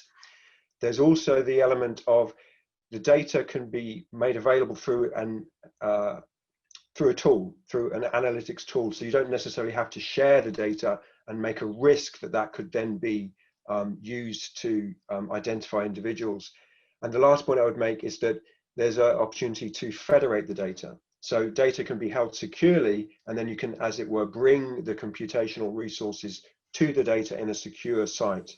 So I think there's a range of steps that can be taken, and that's very important, both for protecting individuals' anonymous data, but also in the benefits that health data will be able to bring to the medical research.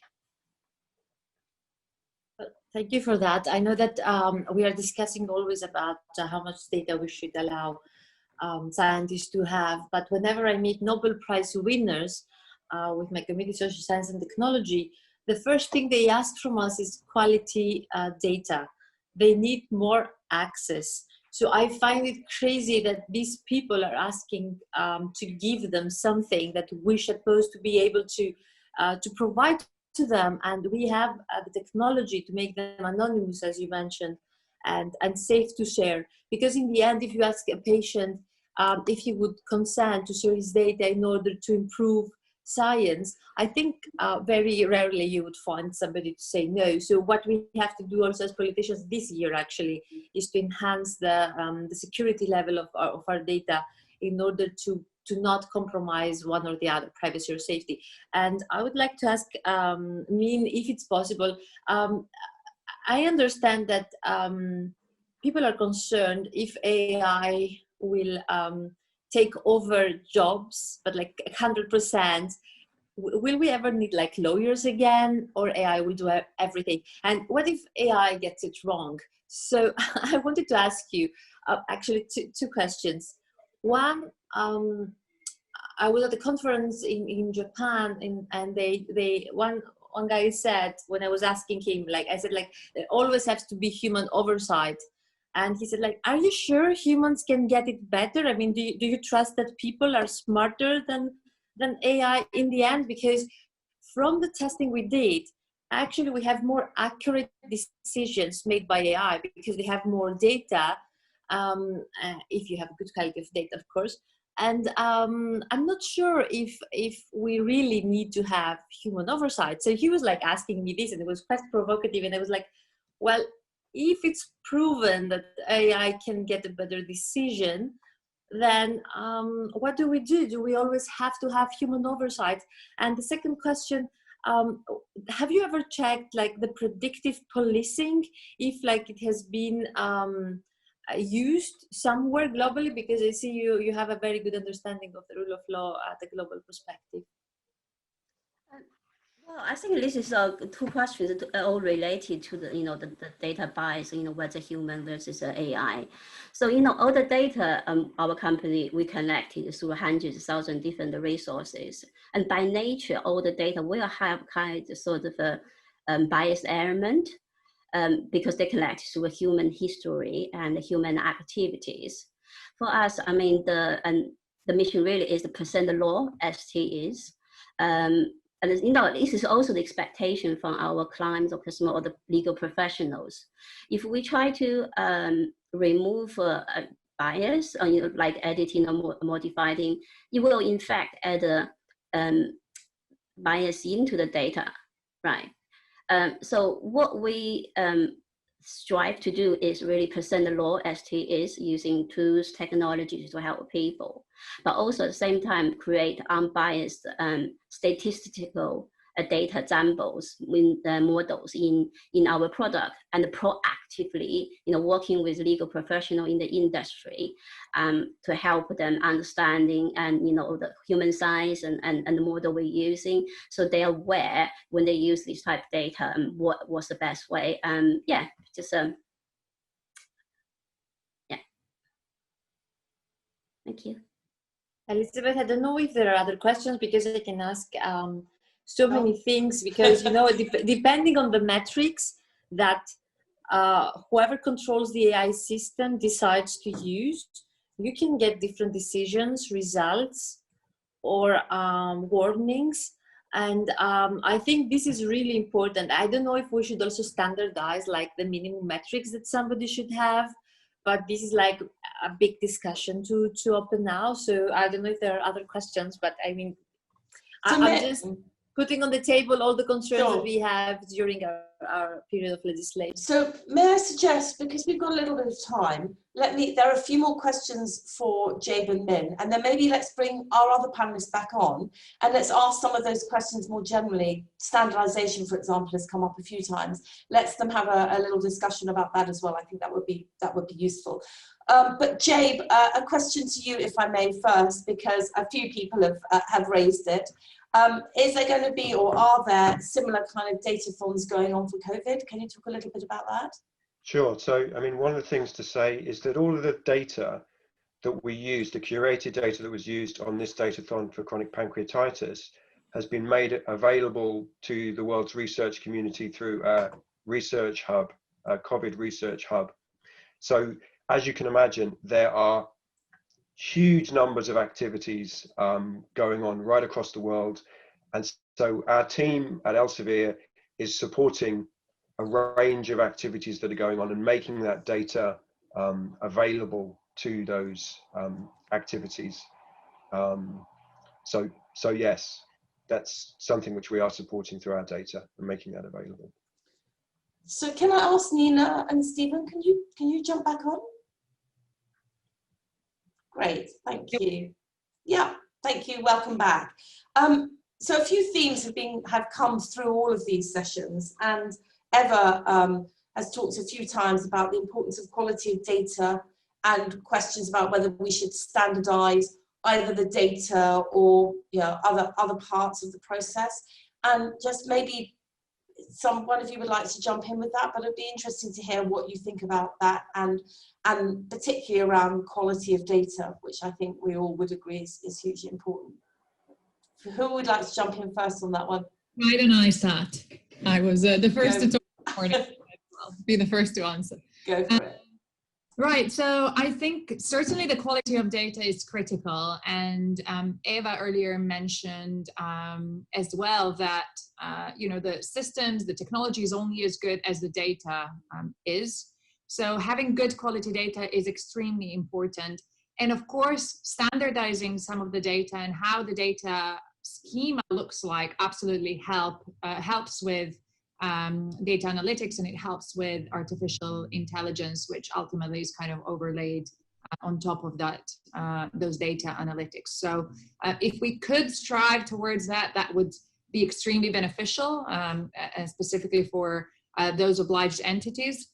We do see in the market today that they sometimes struggle because they themselves have a lot of different data silos where data on their customers is kept, and it's not very standardized. So they could have different types of data on a same entity, so on the same customer, sitting in different databases. And that always becomes a problem, because ultimately you want to merge the data and have as much information potentially on that customer to make sure that you are ultimately driving the intelligent decisions and that the technology is helping you get there.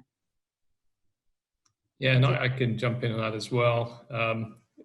Absolutely agreed all about quality of the data. So as we train our fraud prevention models, the key thing there is really the data entry and the feedback on confirmed fraud across our customer base. And what we've tried to do over the last few years is provide a standard feedback approach that enables customers not only to say these events were fraud, but also to classify them into particular types of fraud attacks, which are, you know, continually changing, so that you're really able to then train models that focus on those individual attacks, and then they can become much more efficient. And the fraud analysts ultimately can really understand what each model is trying to do and validate that it's a standard set of training data being used each time.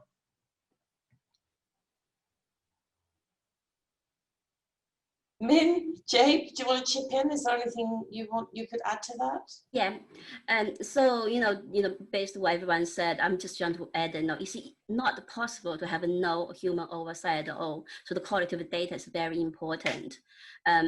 To manage it, we do have a robust program in place to quality check all our products. Yeah, thank you. Just to finish off, I mean, I think it's really important to have these standards. Certainly in the healthcare space, as you can imagine, the approach to standardizing the ontologies and the schemas is really very complex.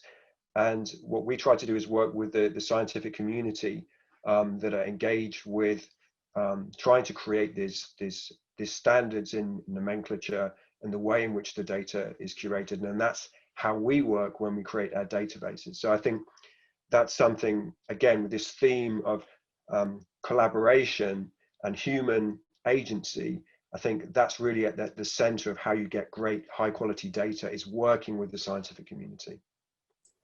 Well, I think that ends our session beautifully. Thank you very much for that. Thank you. I'm going to hand over back to Dragos. Thank you, Elizabeth.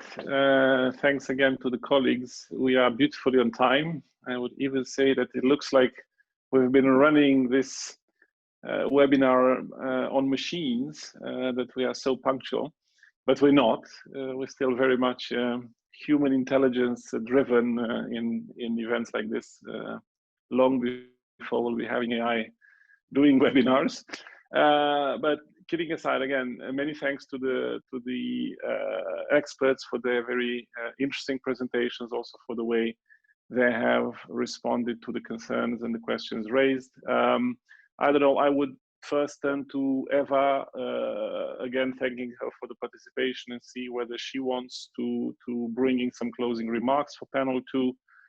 Also, if there are any of our fellow MEPs who are in attendance and who would like to intervene, I would kindly ask you to mention that in the chat, so that we would know and activate your camera and microphone functionalities on Zoom. And if not, afterwards, we will try to bring this to a close perfectly on time before noon. So Eva, over to you. Thank you, Dragos, again. The truth is, with teleconferences, we managed to be actually very punctual. It's also because we cannot interrupt each other, and it's very easy to mute us. So actually, it's working. And I think these are the good things we should keep in the new normal. So I think one point as food for thought after what we discussed could be, I'm reading a lot recently because I have more time by not traveling, and I was reading like a couple of books. The one is Everybody Lies, and it shows how when you are entering your search engine on your laptop, the things that you're asking or you're looking for, they're actually things that you don't even admit that you're wondering, even to your closest people, to your friends or your family. So you trust this engine more than you trust anybody else.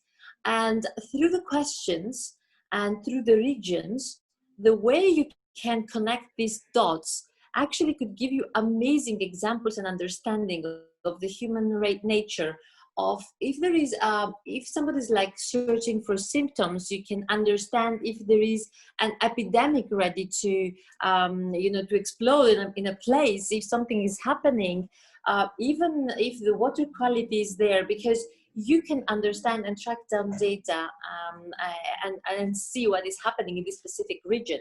So one thing is that the data that we have through the search engines are amazing.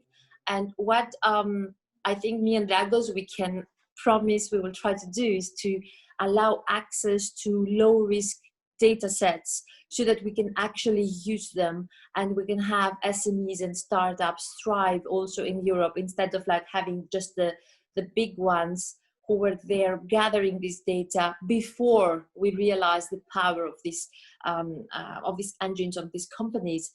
I really think that we should be able to allow space for more innovation. And a second book, it was the Thanks for Being Late. So this is from Friedman, actually saying that it's better to be a bit late and get it right than get it wrong, because we saw even with the pandemic, countries and regimes using location data in order to control citizens and completely evade their privacy. So sometimes it's better to be led with innovation and how you use it, and make sure first we safeguard digital human rights, the rule of law as we understand it. And one thing that I also believe it could be interesting as food for thought again is when I talk about search engines, I think everybody's thinking like Google mainly. And there were so many search engines out there. I mean, even the Commission was supporting search engines that will not hold and store your data. But Google got it better. And what actually they did different than Bing or other engines was that they managed to train the engine to give you feedback of better quality and less quantity of data. So not, if you just look for a word, it doesn't give you the site that it mentioned it the most, a random site, but it added more criteria of quality and relevance. So that's why I said it's really important to ask the right questions.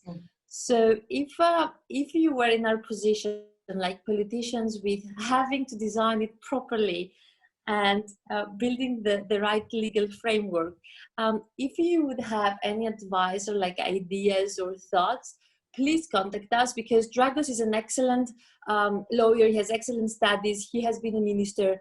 I've been working in the parliament here in Greece as an architect engineer, but we're not experts on the things that we legislate. We have an open mindset to learn and be able to make like the right decisions.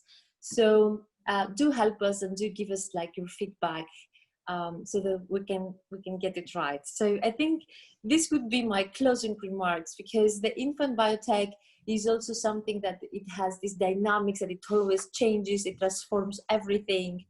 And we always have to be able to properly adapt and be smarter in a creative way than AI, and use AI to benefit citizens, not to replace them, not to take over, not to give control, to make our lives, quality of lives better. So thank you for this opportunity to address you, and I hope I would get also feedback for our work. Thank you, Elizabeth. Thank you, Eva, and absolutely. We want to see this as the start of a conversation. It's great that the Parliament is taking AI so seriously, has set up this committee, and clearly by the quality of you guys on this today, we can see that we feel we're in safe hands, and it's important that we're in safe hands, but also open minds, people willing to listen and to understand and to really get underneath the bonnet of what we're trying to do. And I think you'll probably agree with me today that what we heard were lots of the opportunities that AI can bring. And I think if we are to progress this debate further, we need to make sure that we remember the use cases, and we make these things concrete for citizens to understand, because it's very easy to hide behind fear. Fear is very emotional. You mentioned 5G, the 5G debate. I mean, I am old enough, sadly, to remember the GMO debate. That put GMOs back a generation. There's obviously things like fake science out there. We're doing our part to try to help that, but it's difficult, and it needs everybody's committed action. And as I say, nothing has zero risk. So, it's interesting, your point, Eva, and I don't know where the balance lies. Be late, but get it right, versus nothing. There's no such thing as zero risk. you know? So with high risk things, maybe that's more important than lower risk. So I think these are very, very interesting debates. And I think, as Dragos started out saying at the beginning, AI is only a technology, it's agnostic. It's up to us to decide how we use it. But it's also important that when we're framing and deciding what the legislation looks like, that we make it workable and real, because otherwise we will bind our people up with unnecessary regulation. But maybe we forget the important parts that we do need to get right. So, and one of the themes that came through all of this was the importance of trust. And I really think that with trust, you build trust by having a dialogue, by communicating, and actually by being honest. And I think those are important things that we should hold with us as we take forward. I also heard things about the importance of quality of data. We at RELX would totally agree with that. It's extremely important, particularly on applications like health, like fraud. You want to, you know, that is very important. Garbage in, garbage out. And I think there was an interesting discussion around standardization. Again, I think these things need to be taken forward by you guys. I think we feel that we're in safe hands. It's been our pleasure, if I can say from RELX's perspective, to organise this event. We're really honoured to have so many attendees, very honoured to have such great MEPs. Dragos, thank you for being the host. I'm absolutely convinced that your work in the European Parliament, in this special committee, and more broadly, will be of great importance in shaping the future of AI from a digital perspective, a legislative perspective. We hope that we've given you some insights. It's been an amazing discussion. We could go on for hours, but as you said, Dragos, we won't, because we're going to finish on time. So over to you for the closing remarks. Thank you very much, Elizabeth. Thank you for doing a good part of my work, going a bit through the main issues and the conclusions that we could draw from today's conversations. Again, I really want to wholeheartedly thank Nina, Stephen, Min, and Jabe for their great contributions, and of course, last but not least, my great thanks once again to Eva and Eva, to Eva Medel and Eva Kaili for agreeing to be with us, for agreeing to co-host the panels, and of course for their very good insights and contribution to the debate. Insights. This is the title of today's webinar, and I think it was a good 2 hours where we've learned about benefits, not only potential benefits but actual benefits, things that actually happen with AI in areas such as fraud, fighting financial crime, health, rule of law. But of course, I think one of the key questions, at least for us as politicians, as regulators, we owe, in fact, this question to our citizens, to our constituencies, is, do these benefits justify the means? And until and unless we are able to say that and believe in it, it would be difficult to build the trust that you were mentioning, Elizabeth, earlier. So we need to be able to explain, and in this game, I think the duty of diligence is both on the side of the legislators, of the regulators, and I welcome what Eva was saying at the end, Eva Kaili, about us politicians having to put our learning caps on when it comes to moments like this, when we are called in to regulate things that are so complex, so much at the dawn of their evolution, that sometimes even the scientists or the experts don't fully comprehend. But then we are called in to understand them well enough in order to regulate them. And I think this is a very important takeaway, at least for me, from today's discussion. But again, that brings me back to this dual duty of diligence that I believe we have. We as politicians, on one hand, after we do our understanding and our learning, but also the industry, those that are developing, that are working on such applications. And we have this duty to explain so that it is clear that the means justify the end, that the way we are running those algorithms, the data that we feed into it, all that is done in a way that justifies the benefits that maybe are clear, they are undeniable, they are there.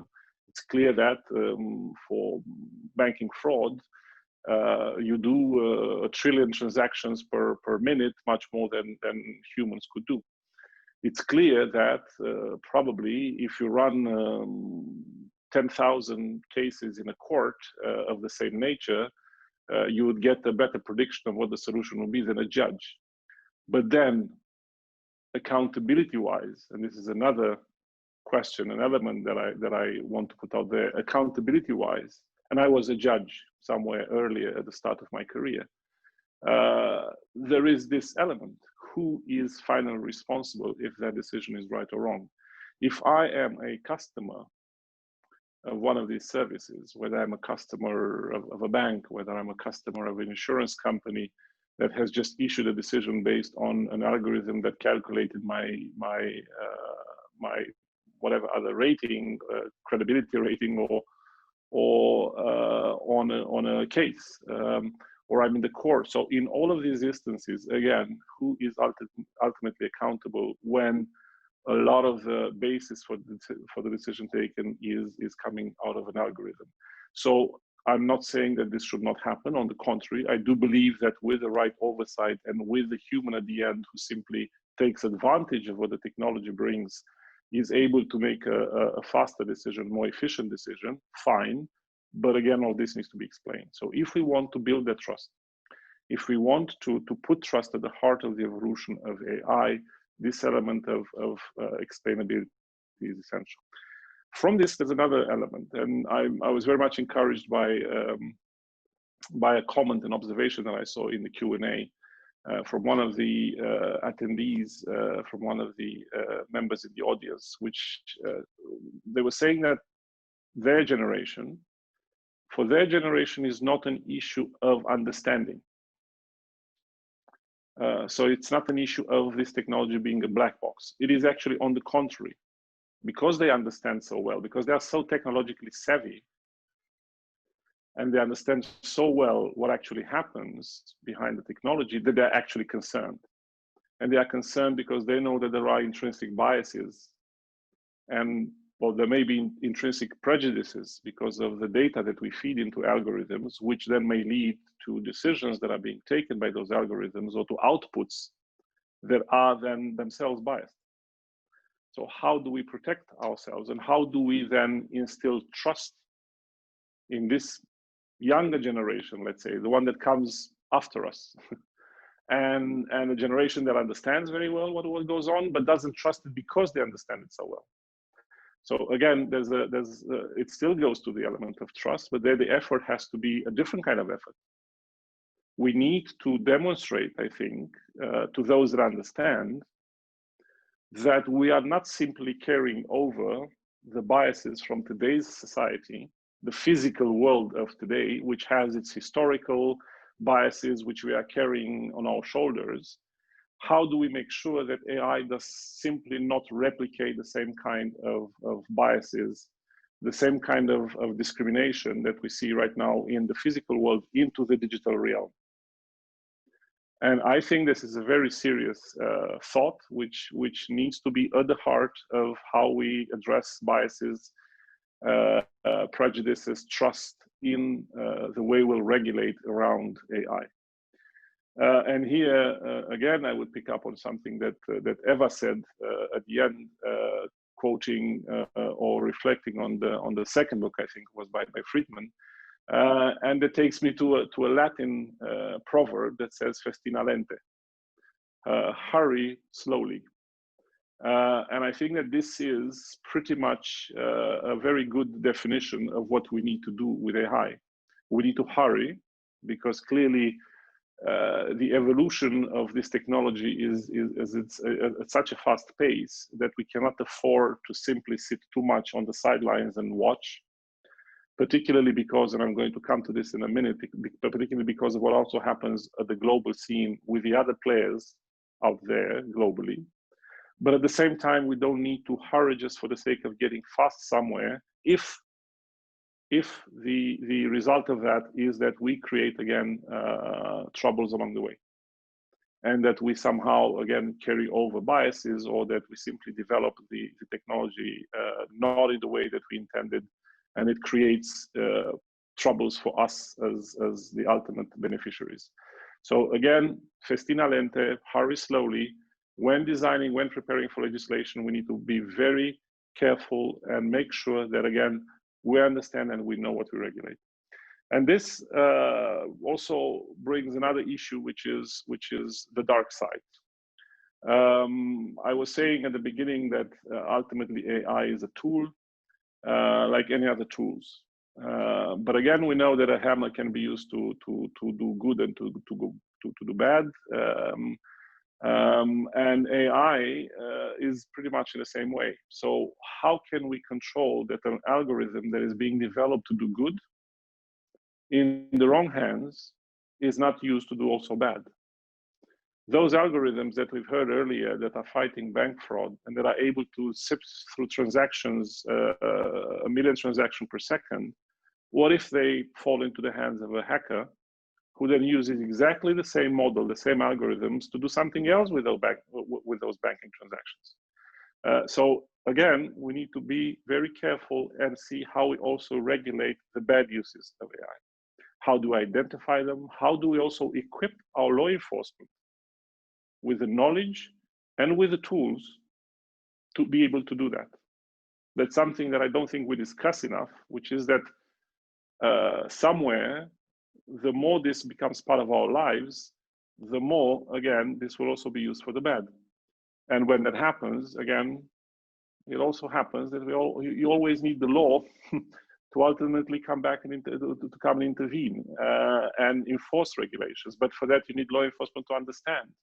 You need them to have themselves the right equipment and the right tools to be able to track artificial intelligence and what it does badly or in the wrong hands, and then again, ultimately deliver social justice. So again, these are just things that I pick up from conversations such as the one today, and that clearly will be, in fact, on our shoulders, on mine, on Eva's, whenever the ultimately commission will come up with legislation to make sure that we find answers to that. Last thing that I want to say before closing is coherence of the models that we discuss, that we choose, that we regulate at the global stage. I use the word AI diplomacy, but in fact, what it means is that when we think about all of these things here in Europe, we all know that over in the US, they do the same. Over in Japan, they do the same. I was yesterday at the launch of the Global Forum on AI, where Japan, US, and EU actors are sitting around the same table in the spirit of like-minded global partners thinking about the future of AI and the future of standards on AI and the future of a global framework of like-minded. And of course, we have OECD, G20, and so on and so forth. And I cannot say enough how important it is that we bring coherence to whatever regulatory framework, whatever standardization we are going to produce. If we stay with the arrogance that we want to be trendsetters, we want to be standard setters, and that is maybe the ultimate goal, nothing else, I believe that we're going to do it wrong. We need, again, to reach out to the US, we need to reach out to Japan, we need to reach out to all those that are doing the same things that we do. Some of them actually have the big tech giants pretty much running a lot of our personal data on their side of the pond. So we simply cannot ignore this need. We cannot ignore the need for dialogue, and we need to try and bring coherence in the future models that we are going to develop. And in the same way, also look at what happens with those global actors that are not like-minded, or which are looking at values in a different way than what we do. And of course, here I'm not shy. I speak about China. So again, when we look at the bigger models, at the global models, we need, again, to reach out to those that think like us, even if maybe commercially or strategically the interests may differ, but still fundamentally they believe in rule-based society, and they believe in values that are very much shared with ours. So with all of that, I'm being, already a little bit late. I really want to thank all of those that have followed us today. I hope you found the session today interesting. I did, and I really want to thank all the contributors for that.